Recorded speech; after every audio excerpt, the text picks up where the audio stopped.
ਅੱਜ ਦੇ ਪ੍ਰੋਗਰਾਮ ਵਿੱਚ ਸ਼ਲੋਕ ਸੰਸਕ੍ਰਿਤੀ ਮਹਲਾ ਪੰਜਵਾਂ ਵਿੱਚੋਂ 40ਵੇਂ ਸ਼ਲੋਕ ਦਾ ਕੀਰਤਨ ਕਰਨ ਦਾ ਯਤਨ ਹੈ।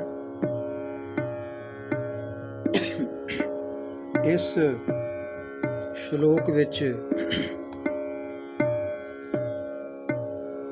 ਪੂਰਨ ਪੁਰਸ਼ਾਂ ਦੇ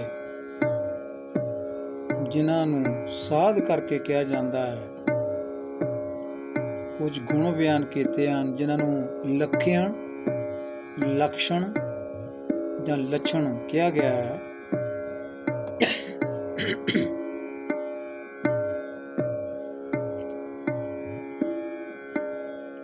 ਇਹ ਗੁਣ ਬਹੁਤ ਉੱਚ ਕੋਟੀ ਦੇ ਹਨ ਤੇ ਇਹ ਕੇਵਲ ਸਤਿਗੁਰੂਆਂ ਗੁਰੂ ਵਿਅਕਤੀਆਂ ਵਿੱਚ ਹੀ ਦੇਖੇ ਜਾ ਸਕਦੇ ਹਨ, ਜਿਨ੍ਹਾਂ ਨੂੰ ਪੂਰਨ ਪੁਰਖ ਕਿਹਾ ਜਾ ਸਕਦਾ ਹੈ।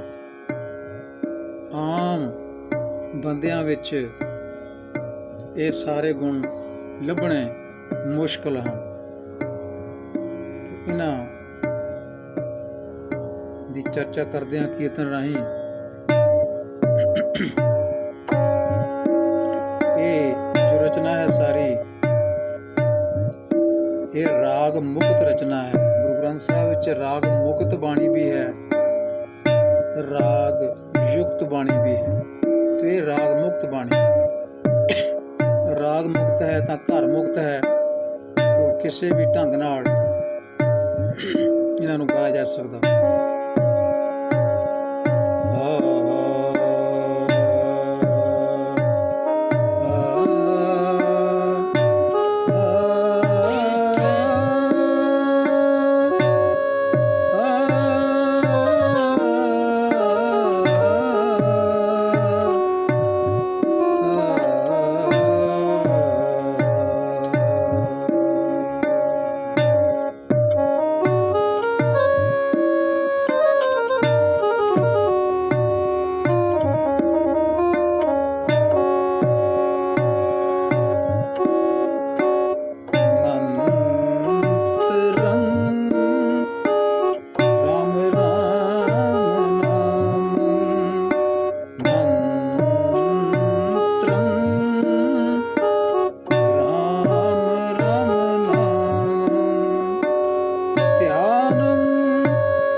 ਪਹਿਲੀ ਪੰਕਤੀ ਹੈ, ਰਾਮ ਰਾਮ ਦਾ ਮੰਤਰ ਹੋਵੇ ਜ਼ੁਬਾਨ ਤੇ। ਇਹ ਰਾਮ ਅਯੁੱਧਿਆ ਵਾਲਾ ਰਾਮ ਨਹੀਂ ਹੈ। ਇਹ ਰਾਮ ਉਹ ਹੈ ਜਿਸ ਨੂੰ ਅਕਾਲ ਪੁਰਖ ਕਰਤਾ ਪੁਰਖ ਕਿਹਾ ਜਾਂਦਾ ਹੈ। ਸਾਰੀ ਧਰਤੀ ਤੇ ਰਮਿਆ ਹੋਇਆ ਇਹ ਉਹ ਰਾਮ ਹੈ ਜਿਸ ਨੂੰ ਗਾਡ ਕਿਹਾ ਜਾਂਦਾ ਹੈ। ਅਯੁੱਧਿਆ ਵਾਲਾ ਰਾਮ ਨਹੀਂ ਇੱਥੇ। ਸੋ ਜ਼ੁਬਾਨ ਤੇ ਰਾਮ ਰਾਮ ਹੋਵੇ। ਰਾਮ ਰਾਮ ਮੰਤਰੰ, ਮੰਤਰੰ ਮੰਤਰੰ ਰਾਮ ਰਾਮ ਦਾ ਮੰਤਰ, ਰਾਮ ਰਾਮ ਦਾ ਜਪਣਾ ਜ਼ੁਬਾਨ ਤੇ ਹੋਵੇ। ਧਿਆਨੰ ਸਰਬਤਰ ਪੂਰਨ, ਤੇ ਜਿਹੜਾ ਸਾਰੇ ਪਾਸੇ ਸਭ ਜਗ੍ਹਾ ਤੇ ਪੂਰਨ ਹੈ, ਰਮਿਆ ਹੋਇਆ ਹੈ, ਵਿਆਪਕ ਹੈ। ਉਹਦੇ ਵਿੱਚ ਸੁਰਤੀ ਨੂੰ ਜੋੜਨ ਵਾਲਾ ਹੋਵੇ। ਇਹ ਪਹਿਲੀ ਪੰਕਤੀ ਦੇ ਗੁਣ ਹਨ। ਜ਼ੁਬਾਨ ਤੇ ਰਾਮ ਰਾਮ ਚੱਲੇ, ਖਾਸ ਜ਼ੁਬਾਨ ਤੇ ਹੋਵੇ, ਸਿਮਰਨੀ ਜਿਹੜੀ ਹੈ ਉਹ ਰਾਮ ਰਾਮ ਹੋਵੇ ਅਤੇ ਸਰਵ ਵਿਆਪਕ ਰਾਮ ਜਿਹੜਾ ਹੈ ਉਹਦੇ ਵਿੱਚ ਧਿਆਨ ਜੁੜਦਾ ਹੋਵੇ, ਸੁਰਤੀ ਜੁੜਦੀ ਹੋਵੇ। ਦੂਸਰੀ ਪੰਕਤੀ ਵਿੱਚ ਗੁਰੂ ਜੀ ਫਰਮਾਨ ਕਰਦੇ ਹਨ, ਗਿਆਨੰ ਸਮ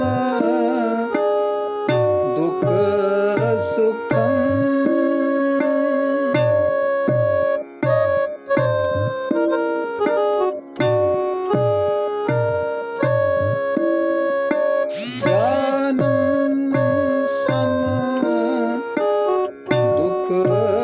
ਸੁਖੰ ਜੁਗਤ ਨਿਰਮਲ ਨਿਰਵੈਰਣ,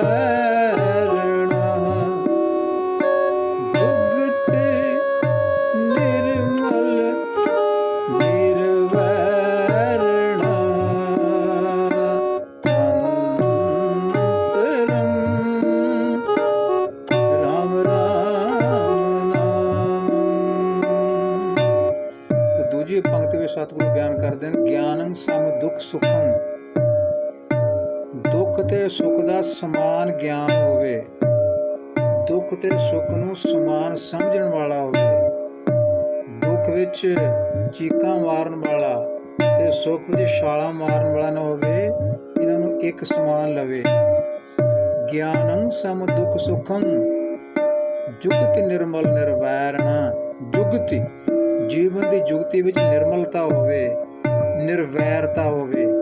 ਇਹ ਗੁਣ ਹਨ ਜਿਹੜੇ ਪੂਰਨ ਪੁਰਖ ਵਿੱਚ ਸਤਿਗੁਰੂ ਜੀ ਬਿਆਨ ਕਰ ਰਹੇ ਹਨ। ਗਿਆਨੰ ਸਮ ਦੁਖ ਸੁਖੰ ਜੁਗਤੀ ਨਿਰਮਲ ਨਿਰਵੈਰਣ। ਅੱਗੇ ਤੀਸਰੀ ਪੰਕਤੀ ਵਿੱਚ ਸਤਿਗੁਰੂ ਬਿਆਨ ਕਰਦੇ ਹਨ, ਗਿਆਨੰ ਸਰਬਤਰ ਜੀਆ,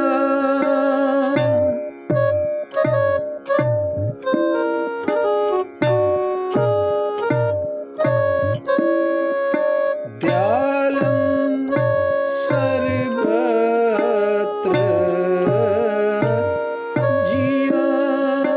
ਪੰਚ ਦੋਖ ਵਿਵਰਜਿਤ,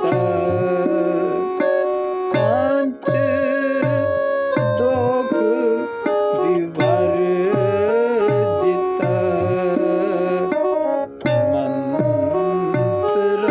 ਮੰਤਰੰ ਰਾਮ ਰਾਮ ਨਾਮ, ਮੰਤਰੰ ਰਾਮ ਰਾਮ ਨਾਮ। ਦਇਆਲੰ ਸਰਬਤਰ ਜੀਆਂ, ਸਾਰਿਆਂ ਜੀਵਾਂ ਦੇ ਉੱਪਰ ਦਇਆ ਕਰਨ ਵਾਲਾ ਹੋਵੇ, ਹਮਦਰਦੀ ਰੱਖਣ ਵਾਲਾ ਹੋਵੇ, ਸਾਰੇ ਜੀਵਾਂ ਨਾਲ ਪਿਆਰ ਹਮਦਰਦੀ ਰੱਖੇ, ਊਚ ਨੀਚ ਭੇਦਭਾਵ ਦੇ ਅਨੁਸਾਰ ਕਿਸੇ ਨਾਲ ਫਰਕ ਨਾ ਕਰੇ, ਕੋਈ ਵੀ ਜ਼ਾਤ ਪਾਤ ਦੇ ਆਧਾਰ ਤੇ ਕਿਸੇ ਨਾਲ ਫਰਕ ਨਾ ਕਰੇ, ਕੋਈ ਵੀ ਅਮੀਰ ਤੇ ਗਰੀਬ ਜਾਣ ਕੇ ਕਿਸੇ ਨਾਲ ਕੋਈ ਫਰਕ ਨਾ ਕਰੇ। ਇਹ ਸਾਰੇ ਗੁਣ ਇਹਦੇ ਵਿੱਚ ਆ ਜਾਂਦੇ ਹਨ। ਦਿਆਲੰ ਸਰਬਤਰ ਜੀਆਂ, ਪੰਚ ਦੋਖ ਵਿਵਰਜਿਤਾ, ਤੋ ਪੰਜ ਦੋਖ ਹੀ ਹਨ ਜੋ ਸਰੀਰ ਵਿੱਚ ਰਹਿੰਦੇ ਹਨ। ਇਸ ਦੇਹੀ ਮੈਂ ਪੰਜ ਚੋਰ ਵਸੈ, ਕਾਮ ਕ੍ਰੋਧ ਲੋਭ ਮੋਹ ਹੰਕਾਰਾ। ਇਹ ਪੰਜ ਦੋਖ ਹਨ ਜਿਹੜੇ ਪੰਜ ਦੋਖ, ਪੰਜ ਚੋਰ। ਇਹਨਾਂ ਦੇ ਡਾਕੇ ਤੋਂ, ਪੰਜਾਂ ਚੋਰਾਂ ਦੇ ਡਾਕੇ ਤੋਂ ਆਪਣੇ ਆਪ ਨੂੰ, ਆਪਣੀਆਂ ਗਿਆਨ ਇੰਦਰੀਆਂ ਕਰਮ ਇੰਦਰੀਆਂ ਨੂੰ ਸੋਧ ਕੇ ਬਚਾ ਕੇ ਰੱਖੇ। ਪੰਜ ਦੋਖ ਵਿਵਰਜਿਤਾ, ਇਹ ਇਸ ਪੰਕਤੀ ਵਿੱਚ ਦੱਸੇ ਹੋਏ ਗੁਣ ਹਨ। ਦਿਆਲੰ ਸਰਬਤਰ ਜੀਆਂ, ਪੰਜ ਦੋਖ ਵਿਵਰਜਿਤਾ। ਅੱਗੇ ਸਤਿਗੁਰੂ ਬਿਆਨ ਕਰਦੇ ਹਨ,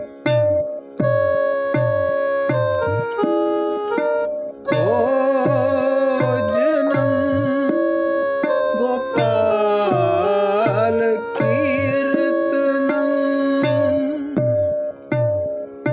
ਟਿੱਪੀਆਂ ਦੀ ਵਰਤੋਂ ਧਿਆਨ ਨਾਲ ਕੀਤੀ ਜਾਂਦੀ ਹੈ। ਕਿਸੇ ਅੱਖਰ ਨੂੰ ਟਿੱਪੀ ਪਈ ਹੈ ਤਾਂ ਉਹਦੇ ਅੰਗ ਦੀ ਆਵਾਜ਼ ਆਉਂਦੀ ਹੈ, ਜਿਹਦਾ ਚੰਦ ਬੋਲਦੇ ਹਾਂ, ਦੰਦ। ਤੇ ਇਹ ਟਿੱਪੀਆਂ ਇਸ ਤਰ੍ਹਾਂ ਬੋਲੀ ਜਾਂਦੀਆਂ, ਇਹਨਾਂ 'ਚ ਗੱਗਾ ਨਹੀਂ ਲਿਆਉਣਾ ਕਿਸੇ ਤਰ੍ਹਾਂ ਵੀ। ਗੱਗਾ ਜਿੱਦਾਂ ਚੰਦ ਕਹਿੰਦੇ ਆ, ਚੰਗਦ ਨਹੀਂ ਬਣੇਗਾ। ਭੋਜ ਨੰਗ, ਭੋਜ ਨੰਗ ਨਹੀਂ ਬਣੂਗਾ। ਭੋਜ ਨੰਗ, ਨੰਨੇ ਤੇ ਟਿੱਪੀ ਆ ਨੰਗ, ਇਹ ਸਾਊਂਡ ਹੋਣੀ ਚਾਹੀਦੀ ਆ। ਤੇ ਜੇ ਕੋਈ ਇਸ ਦੀ ਸਾਊਂਡ ਕਰਦਾ ਭੋਜ ਨੰਗ, ਕੀਰਤ ਨੰਗ, ਇਹ ਉਚਾਰਨ ਜਿਹੜਾ ਇਹ ਸ਼ੋਭਦਾ ਨਹੀਂ ਹੈ। ਭੋਜਨੰ ਗੋਪਾਲ ਕੀਰਤਨੰ।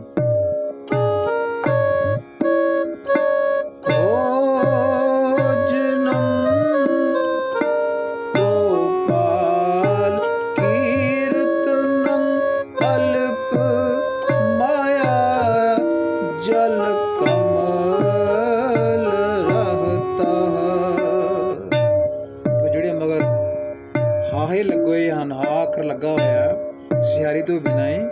ਇਹਦਾ ਉਚਾਰਨ ਨਾ ਤਾਂ ਸਿਆਰੀ ਨਾਲ ਬਣਨਾ, ਨਾ ਦੁਲਾਵਾਂ ਨਾਲ ਬਣਨਾ ਪਹਿਲੇ ਅੱਖਰ ਨੂੰ। ਇਹ ਸਿੱਧਾ ਮੁਕਤਾ ਹਾ ਬੋਲਣਾ, ਜਿਵੇਂ ਦਾਸ ਨੇ ਬੋਲਣ ਦੀ ਕੋਸ਼ਿਸ਼ ਕੀਤੀ ਆ। ਪੂਰਨ, ਪੂਰਨ ਹੈ ਪਾਠ ਦਾ ਰੌਂਗ ਹੋਊਗਾ।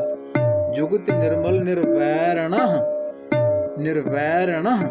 ਸੋ ਰਾਣਾ ਤੇ ਆਹ ਜਿਹੜੇ ਮੁਕਤੇ ਹਨ, ਰਾਰਾ ਮੁਕਤਾ ਹੈ, ਨਿਰਵੈਰਣ। ਇਹਦਾ ਪਾਠ ਨਿਰਵੈਰਣੇ ਕਰਨਾ ਜਾਂ ਨਿਰਵੈਰਣਾ ਕਰਨਾ। ਇਹ ਮੁਕਤਾ ਲੱਗਦੀ ਜੋ ਇਹ ਧੁਨੀ ਹੈ ਉਸ ਦੀ ਵਿਰੋਧਤਾ ਕਰਨੀ ਹੈ, ਜਾਂ ਉਸ ਨਿਯਮ ਦੀ ਇਹ ਉਲੰਘਣਾ ਹੈ।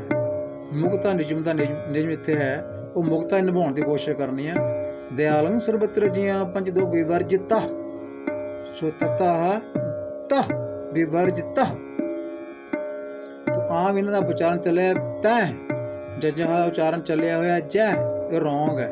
ਜਹ ਤਹ, ਇੱਥੇ ਹੈ ਵਿਵਰਜਿਤਾ। ਅੱਗੇ ਭੋਜਨੰ ਗੋਪਾਲ ਕੀਰਤਨੰ, ਅਲਪ ਮਾਇਆ ਜਲ ਕਮਲ ਰਹਤਹ। ਸੋ ਰਹਤਹ ਵਿੱਚ ਚਾਰੇ ਅੱਖਰ ਮੁਕਤੇ ਹਨ, ਰਹਤਹ। ਤੇ ਇਹਦਾ ਪਾਠ ਕਰਨਾ ਰਹਿਤਾ, ਇਹ ਰੌਂਗ ਹੋਊਗਾ। ਰਹਿਤਾ ਹੈ ਬਿਲਕੁਲ ਰੌਂਗ ਹੋਊਗਾ, ਕਿਉਂਕਿ ਮੁਕਤਾ ਅੱਖਰ ਦਾ ਉਚਾਰਨ ਮੁਕਤਾ ਵੱਲ ਨੂੰ ਲੈ ਕੇ ਜਾਣਾ, ਨਾ ਕਿ ਦੁਲਾਵਾਂ ਜਾਂ ਸਿਆਰੀ ਵੱਲ ਨੂੰ। ਰਹਤਹ, ਜਿੱਦਾਂ ਦਰਗਾਹ, ਚਾਰੇ ਅੱਖਰ ਮੁਕਤਾ ਹੋਣ ਤਾਂ ਉਹਦਾ ਪਾਠ ਬਣਦਾ ਦਰਗਾਹ। ਤੋ ਭਾਵੇਂ ਇਹਦਾ ਪਾਠ ਲੋਕ ਕਰਨ ਦਰਗੇ, ਦਰਗੇ ਪਾਠ ਰੌਂਗ ਹੋਊਗਾ। ਗੱਗੇ ਨੂੰ ਲਾਮ ਬੋਲੀ ਗਈ, ਰੌਂਗ ਹੈ, ਦਰਗਾਹ। ਇਸ ਤਰ੍ਹਾਂ ਹੀ ਸਹਸ ਸਿਆਣਪਾਂ ਲੱਖ ਹੋਏ, ਸੱਸਾ ਹਾ ਸੱਸਾ ਹੁੰਦਾ ਸਹਸ, ਭਾਵੇਂ ਇਸ ਨੂੰ ਲੋਕ ਬੋਲਦੇ ਨੇ ਸਹਿਸ, ਇਹ ਰੌਂਗ ਹੈ। ਦੁਲਾਵਾਂ ਸੱਸੇ ਨੂੰ ਕਿੱਥੋਂ ਆ ਗਈਆਂ? ਸਹਿਸ, ਸਹਸ। ਅੰਗਰੇਜ਼ੀ ਵਿੱਚ ਲਿਖੀ ਉਹਨੂੰ SAHAS, ਇਹ ਬਣਦਾ ਹੈ। ਇਸ ਨੂੰ ਕੋਈ ਵੀ ਸਹਿਸ ਨਹੀਂ ਪੜੂਗਾ, ਸਹਸ। ਇਸ ਤਰ੍ਹਾਂ ਹੀ ਹੈ ਰਾਹਤਹ। ਤੋ ਇਹ ਸਤਿਗੁਰੂ ਜੀ ਪੂਰਨ ਪੁਰਸ਼ ਦੇ ਗੁਣ ਬਿਆਨ ਕਰਦੇ ਇੱਥੇ ਦੱਸਦੇ ਨੇ, ਭੋਜਨੰ ਗੋਪਾਲ ਕੀਰਤਨੰ। ਗੋਪਾਲ ਦਾ ਕੀਰਤਨ ਭੋਜਨ ਹੋਵੇ। ਭੋਜਨ ਜਿੱਦਾਂ ਜ਼ਿੰਦਗੀ ਵਾਸਤੇ ਜ਼ਰੂਰੀ ਹੈ, ਜ਼ਿੰਦਗੀ ਦਾ ਆਸਰਾ ਆਧਾਰ ਹੈ ਭੋਜਨ, ਇਸ ਤਰ੍ਹਾਂ ਜਿਹੜਾ ਕੀਰਤਨ ਹੈ ਇਸ ਨੂੰ ਵੀ ਆਤਮਿਕ ਜ਼ਿੰਦਗੀ ਦਾ ਆਧਾਰ ਜਾਂ ਆਤਮਿਕ ਜ਼ਿੰਦਗੀ ਦੀ ਖੁਰਾਕ ਬਣਾ ਕੇ ਚੱਲਣਾ ਹੈ। ਭੋਜਨੰ ਗੋਪਾਲ ਕੀਰਤਨੰ। ਕਿਹਦਾ ਕੀਰਤਨ? ਗੋਪਾਲ ਦਾ। ਗੋਪਾਲ ਸ਼ਬਦ ਸੰਬੰਧ ਕਾਰਕ ਵਿੱਚ ਹੈ, ਗੋਪਾਲ ਦਾ ਲੱਲਾ ਮੁਕਤਾ ਹੈ। ਤੋ ਗੋਪਾਲ ਜਿਹੜਾ ਹੈ ਇਹ ਪ੍ਰਭੂ ਦਾ, ਈਸ਼ਵਰ ਦਾ ਨਾਮ ਹੈ। ਪ੍ਰਭੂ ਈਸ਼ਵਰ ਨਾਮ ਬਹੁਤ ਸਾਰੇ ਆਏ ਹਨ, ਮਨ ਜਾਪੋ ਰਾਮ ਗੋਪਾਲ, ਇਸ ਤਰ੍ਹਾਂ। ਤੋ ਇਹ ਗੋਪਾਲ ਪ੍ਰਭੂ ਦੇ ਅਰਥਾਂ ਵਿੱਚ ਹੈ, ਗੋਪਾਲ। ਭੋਜਨੰ ਗੋਪਾਲ ਕੀਰਤਨੰ। ਤੇ ਅੱਗੇ ਸਤਿਗੁਰੂ ਦੱਸਿਆ ਹੈ, ਅਲਪ ਮਾਇਆ ਜਲ ਕਮਲ ਰਹਤਾ। ਅਲਪ, ਅਲਪ ਹੁੰਦਾ ਹੈ ਥੋੜਾ। ਅਲਪ ਮਾਇਆ ਜਲ ਕਮਲ ਰਹਤਾ। ਤੋ ਮਾਇਆ ਜਿਹੜੀ ਹੈ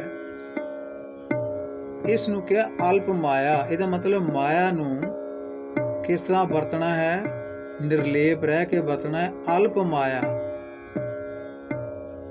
ਅਲਪ ਮਾਇਆ ਜਲ ਕਮਲ ਰਹਤਾ। ਜਲ ਕਮਲ, ਜਿਹਦਾ ਜਲ ਦੇ ਵਿੱਚ ਕਮਲ ਦਾ ਫੁੱਲ ਹੁੰਦਾ ਹੈ, ਨਿਰਲੇਪ ਰਹਿੰਦਾ ਹੈ, ਆਪਣਾ ਸਿਰ ਪਾਣੀ ਤੋਂ ਉੱਚਾ ਰੱਖਦਾ ਹੈ, ਡੁੱਬਦਾ ਨਹੀਂ ਹੈ ਵਿੱਚ ਉਸਦੇ ਸਰੋਵਰ ਦੇ। ਇਸੇ ਤਰ੍ਹਾਂ ਹੀ ਮਾਇਆ ਦੇ ਵਿੱਚ ਇਸ ਤਰ੍ਹਾਂ ਰਹਿਣਾ ਹੈ, ਮਾਇਆ ਨੂੰ ਇਸ ਤਰ੍ਹਾਂ ਵਰਤਣਾ ਹੈ। ਅਲਪ ਮਾਇਆ, ਜੱਫੇ ਨਹੀਂ ਮਾਰਨੇ, ਇਕੱਠੇ ਕਰ ਕਰਕੇ ਦੱਬਣੀ ਨਹੀਂ। ਅਲਪ ਮਾਇਆ ਜਲ ਕਮਲ ਰਹਤਾ। ਤੋਂ ਮਾਇਆ ਵਿੱਚ ਇਸ ਤਰ੍ਹਾਂ ਰਹਿਣਾ ਜਿਵੇਂ ਕਮਲ ਦਾ ਫੁੱਲ ਪਾਣੀ ਵਿੱਚ ਰਹਿੰਦਾ ਹੈ। ਇਹ ਹੈ ਨਿਰਲੇਪਤਾ। ਮੋਹ ਮਾਇਆ ਕਾ ਸੰਗ ਨ ਲੇਪ, ਮਨ ਮਹਿ ਰਾਖੈ ਹਰਿ ਹਰਿ ਏਕ। ਸੋ ਇਸ ਤਰ੍ਹਾਂ ਇੱਥੇ ਨਿਰਲੇਪਤਾ ਦਾ ਗੁਣ ਹੈ। ਦੁਨੀਆ ਦੇ ਵਿੱਚ ਵਰਤਦਾ ਹੋਇਆ, ਮੋਹ ਮਾਇਆ ਦੇ ਵਿੱਚ ਰਹਿੰਦਾ ਹੋਇਆ ਨਿਰਲੇਪ ਰਹਿਣਾ ਹੈ। ਮੋਹ ਮਾਇਆ ਦਾ ਅਸਰ ਕਬੂਲ ਨਹੀਂ ਕਰਨਾ। ਸੋ ਮਾਇਆ ਇਕੱਠੀ ਕਰ ਕਰਕੇ ਗੋਲਕਾਂ ਨਹੀਂ ਭਰਨੀਆਂ, ਬੈਂਕ ਨਹੀਂ ਭਰਨੇ। ਮਾਇਆ ਨੂੰ ਇਸ ਤਰ੍ਹਾਂ ਵਰਤਣਾ ਹੈ ਕਿ ਇਹ ਅਲਪ ਰੂਪ ਵਿੱਚ ਹੈ। ਇਸ ਤੋਂ ਸਾਰੇ ਸੁੱਖ ਲੈਣੇ ਹਨ, ਪਰ ਸੁੱਖ ਲੈਂਦਿਆਂ ਨਿਰਲੇਪ ਰਹਿਣਾ ਹੈ, ਭਲਾ ਕਰਨਾ ਹੈ। ਲੁਕਾਈ ਵਾਸਤੇ ਇਸ ਨੂੰ ਵਰਤਣਾ ਜਿੱਤ ਬਹੁਤੀ ਹੈ ਤਾਂ। ਸੋ ਅਲਪ ਮਾਇਆ ਜਲ ਕਮਲ ਰਹਤਾ। ਅੱਗੇ ਸਤਿਗੁਰੂ ਜੀ ਪੂਰਨ ਪੁਰਖ ਦੇ ਜਿਸ ਨੂੰ ਸਾਧ ਗਿਆ ਜਾਂਦਾ ਹੈ ਗੁਣ ਬਿਆਨ ਕਰਦੇ ਇਸ ਤਰ੍ਹਾਂ ਕਹਿੰਦੇ ਹਨ।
ਸਮ ਦਾ ਮਤਲਬ ਬਰਾਬਰ, ਇੱਕੋ ਜਿਹਾ ਉਪਦੇਸ਼ ਕਰੇ।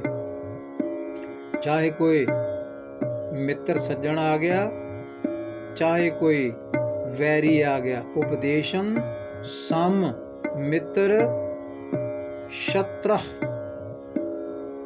तो मित्र तते बेचारा मित्र, चाहे मित्र है चाहे कोई दुश्मन है, शत्रु है, भगवंत भगति भावनी। सो उपदेश समान इक्को जिहा उपदेश करने वाला होवे, चाहे कोई हो सज्जन है चाहे कोई हो वैरी है। इक्को जिहा उपदेश देण वाला सज्जन ते वैरी नाल इक्को जिहा प्रेम भाव रखण दी सिक्ख्या ग्रहण करने वाला होवे अते सिक्ख्या देण वाला होवे। उपदेशं सम मित्र शत्र। अगे सतगुरु भगवंत भगति भावनी। इत्थे भगत भावनी नहीं है, भगति भावनी है, तते अनुसारी है। सो भगवंत दी भगति दी भावना वाला होवे। तो भगवंत दी भाव प्रभु दी भगती विच भावना रखण वाला होवे, प्यार बनाउण वाला होवे। भगत नाल प्यार नहीं बनाउण वाला होवे, भगती नाल प्यार बनाउण वाला होवे, क्योंकि शब्द इत्थे भगती है। उपदेशं संग मित्र शत्र भगवंत भगति भावनी। अगे सतगुरु जी अगली पंक्ति विच पूर्ण पुरख जिस नूं साध किया जाता है दे गुण बयान करदे हन।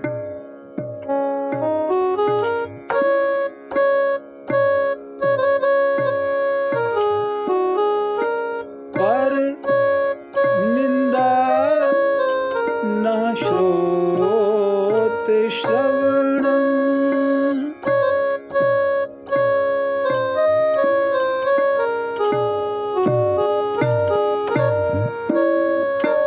परनिंदा न श्रोति श्रवणं। श्रोति श्रवणं ਸ਼ਰੋਤ ਦਾ ਮਤਲਬ ਹੈ ਸੁਣਨਾ, ਤੇ ਸੁਣਨ ਵਾਲੇ ਨੂੰ ਸ਼ਰੋਤੇ ਕਿਹਾ ਜਾਂਦਾ ਹੈ। ਸ਼ਰਵਣੰ ਇਹਦਾ ਅਰਥ ਹੈ ਕੰਨ। ਜਿੱਥੇ ਕੰਨ ਦਾ ਅਰਥ ਹੋਵੇ ਉੱਥੇ ਪਾਠ ਸ਼ਰਵਣ ਕੀਤਾ ਜਾਂਦਾ ਹੈ। ਜਿੱਥੇ ਥਣ ਦਾ ਅਰਥ ਹੋਵੇ ਜਿਹਨਾਂ 'ਚ ਦੁੱਧ ਨਿਕਲਦਾ, ਉੱਥੇ ਪਾਠ ਸਰਵਣ ਕੀਤਾ ਜਾਂਦਾ ਹੈ। ਦੋਵੇਂ ਸ਼ਬਦ ਗੁਰੂ ਗ੍ਰੰਥ ਸਾਹਿਬ ਵਿੱਚ ਦਰਜ ਹਨ। ਸਰਵਣ ਵੀ ਹੈ, ਸ਼ਰਵਣ ਵੀ ਹੈ।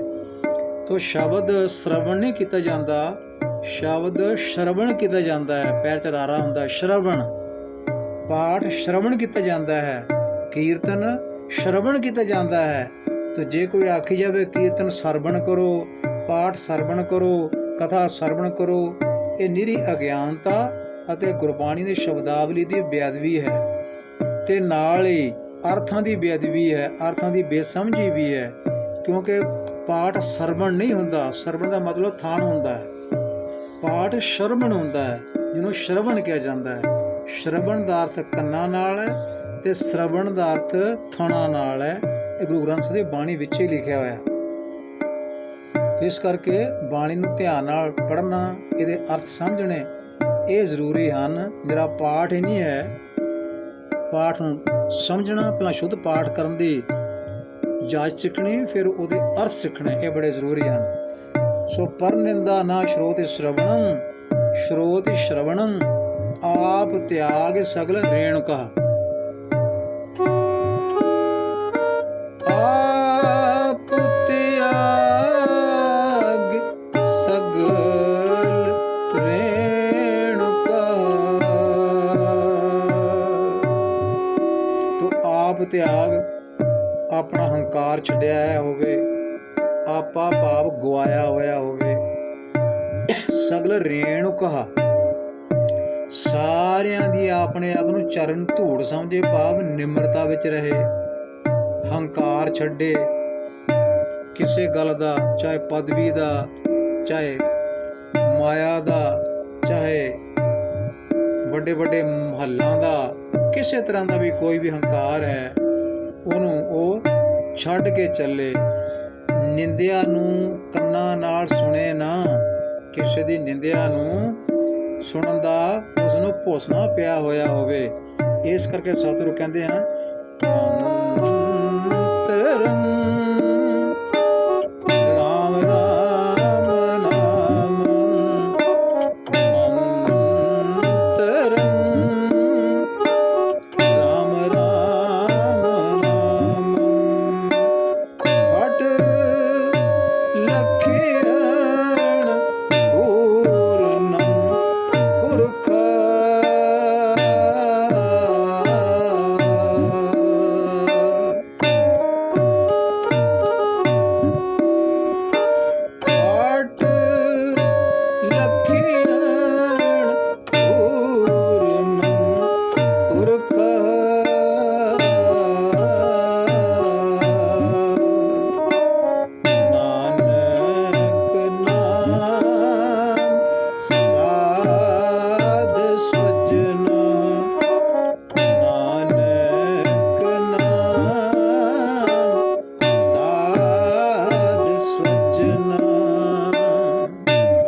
ਸਤਿਗੁਰੂ ਕਹਿੰਦੇ ਹਨ, ਖਟ ਲਖਣ। ਇਹ ਜੋ ਪੰਕਤੀਆਂ ਵਿੱਚ ਉੱਪਰ ਗੁਣ ਦੱਸੇ ਹਨ, ਇਹ ਇਹਨਾਂ ਨੂੰ ਲਖਣ ਕਿਹਾ ਗਿਆ ਹੈ। ਸੋ ਪੰਕਤੀਆਂ ਜੇ ਗਿਣੀਏ ਆਪਾਂ ਤਾਂ ਇਹ 6 ਪੰਕਤੀਆਂ ਬਣਦੀਆਂ ਹਨ। ਮੰਤਰੰ ਰਾਮ ਰਾਮ ਨਾਮ ਧਿਆਨੰ ਸਰਬਤਰ ਪੂਰਨਾ, ਇਹ ਪਹਿਲੀ ਪੰਕਤੀ ਹੈ। ਗਿਆਨੰ ਸਮ ਦੁਖ ਸੁਖੰ ਜੁਗਤਿ ਨਿਰਮਲ ਨਿਰਵੈਰਣ, ਦੂਜੀ ਪੰਕਤੀ ਹੈ। ਦਿਆਲੰ ਸਰਬਤਰ ਜੀਆਂ ਪੰਜ ਦੋਖ ਵਿਵਰਜਿਤਾ, ਇਹ ਤੀਜੀ ਪੰਕਤੀ ਹੈ। ਭੋਜਨੰ ਗੋਪਾਲ ਕੀਰਤਨੰ ਅਲਪ ਮਾਇਆ ਜਲ ਕਮਲ ਰਹਤਾ, ਚੌਥੀ ਪੰਕਤੀ ਹੈ।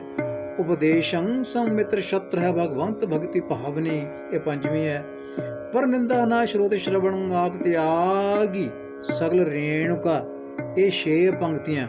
ਇਹਨਾਂ 6 ਪੰਕਤੀਆਂ ਵਿੱਚ ਜਿਹੜੇ ਲੱਛਣ ਦੱਸੇ ਹੋਏ ਹਨ, ਇਹ ਪੂਰਨ ਪੁਰਖ ਦੇ ਹਨ। ਖਟ ਲਖਣ ਦਾ ਮਤਲਬ ਹੈ ਇਹਨਾਂ 6 ਪੰਕਤੀਆਂ ਵਿੱਚ ਦੱਸੇ ਹੋਏ ਜਿਹੜੇ ਲੱਛਣ ਹਨ। ਤੋ ਖਟ ਲਿਖਣ ਮਤਲਬ ਇਹ ਨਹੀਂ ਵੀ 6 ਗੁਣ ਹਨ, ਇਹ 6 ਗੁਣ ਨਹੀਂ, ਇਹ 6 ਪੰਕਤੀਆਂ ਵਿੱਚ ਦੱਸੇ ਹੋਏ ਗੁਣ ਹਨ। ਗੁਣ 6 ਨੇ, ਗਿਣਤੀ ਕਰਕੇ ਦੇਖ ਲਓ ਕੱਲੀ ਕੱਲੀ ਪੰਕਤੀ ਵਿੱਚ ਕਿੰਨੇ ਕਿੰਨੇ ਗੁਣ ਹਨ। ਇਹ 6 ਪੰਕਤੀਆਂ ਦੀ ਗੱਲ ਹੈ। ਖਟ ਲਖਣ 6 ਪੰਕਤੀਆਂ ਵਿੱਚ ਦੱਸੇ ਹੋਏ ਜਿਹੜੇ ਲਖਣ ਨੇ, ਲਕਸ਼ਣ ਹਨ, ਜਿਹੜੇ ਗੁਣ ਹਨ। ਪੂਰਨਮ ਪੁਰਖ, ਇਹ ਪੂਰਨ ਪੁਰਖ ਦੇ ਹਨ। ਨਾਨਕ, ਇਹ ਨਾਨਕ ਆਖ ਜਿਸ ਦਾ ਨਾਮ ਕੀ ਆ? ਸਾਧ ਸਵਜਨ, ਜਿਸ ਨੂੰ ਲੋਕ ਸਾਧ ਕਹਿੰਦੇ ਹਨ। ਇਹ ਸਾਧ ਦੇ ਇਹ ਗੁਣ ਹਨ, ਇਹ ਪੂਰਨ ਪੁਰਖ ਦੇ ਗੁਣ ਹਨ। ਤੇ ਪਿਆਰਿਓ, ਇਹ ਗੁਣ ਜਿਹੜੇ ਆ ਇਹ ਗੁਰੂ ਉੱਪਰ ਢੁਕਦੇ ਆ, ਗੁਰੂ ਉੱਪਰ ਗੁਣ ਢੁਕਦੇ ਆ। ਇਸ ਕਰਕੇ ਜਿੱਥੇ ਵੀ ਸਾਧਾਂ ਦੀ ਵਿਆਖਿਆ ਗੁਰੂ ਗ੍ਰੰਥ ਸਾਹਿਬ ਕੀਤੀ, ਸੰਤਾਂ ਦੀ ਵਿਆਖਿਆ ਕੀਤੀ ਗਈ ਹੈ, ਗੁਣ ਪ੍ਰਗਟ ਕੀਤੇ ਗਏ ਹਨ। ਇਹ ਗੁਣ ਜਿਹੜੇ ਗੁਰੂ ਉੱਪਰ ਢੁਕਦੇ ਹਨ। ਤੇ ਇਸ ਕਰਕੇ ਸਤਿਗੁਰੂ ਜੀ ਨੇ ਇੱਥੇ ਸਾਨੂੰ ਦੱਸਿਆ ਹੈ ਕਿ ਜਿਹੜਾ ਪੂਰਨ ਪੁਰਖ ਆਪਣੇ ਆਪ ਨੂੰ ਕਹਿੰਦਾ ਹੈ, ਆਪਣੇ ਆਪ ਨੂੰ ਸਾਧ ਕਹਿੰਦਾ ਹੈ, ਉਹਦੇ ਉੱਪਰ ਇਹ ਸਾਰੇ ਗੁਣ ਲਾਗੂ ਨਹੀਂ ਹੁੰਦੇ। ਕੋਈ ਸਾਧ ਨਹੀਂ, ਕੋਈ ਪੂਰਨ ਪੁਰਖ ਨਹੀਂ। ਤੋ ਇਹਨਾਂ ਗੁਣਾਂ ਦੇ ਅਨੁਸਾਰ ਜੀਣਾ ਕੋਈ ਸੌਖਾ ਕੰਮ ਨਹੀਂ ਹੈ। ਇਹ ਗੁਰੂ ਪਾਤਸ਼ਾਹਾਂ ਦੇ ਹਿੱਸੇ ਹੈ, ਜਿਨ੍ਹਾਂ ਨੇ ਸਾਨੂੰ ਇਹ ਬਾਣੀ ਬਖਸ਼ਿਸ਼ ਕੀਤੀ ਹੈ। ਇਹ ਭਗਤ ਜਨਾਂ ਦੇ ਹਿੱਸੇ ਹੈ, ਜਿਨ੍ਹਾਂ ਨੇ ਸਾਨੂੰ ਆਪਣੀ ਬਾਣੀ ਗੁਰੂ ਗ੍ਰੰਥ ਸਾਹਿਬ ਬਖਸ਼ਿਸ਼ ਕੀਤੀ ਹੈ।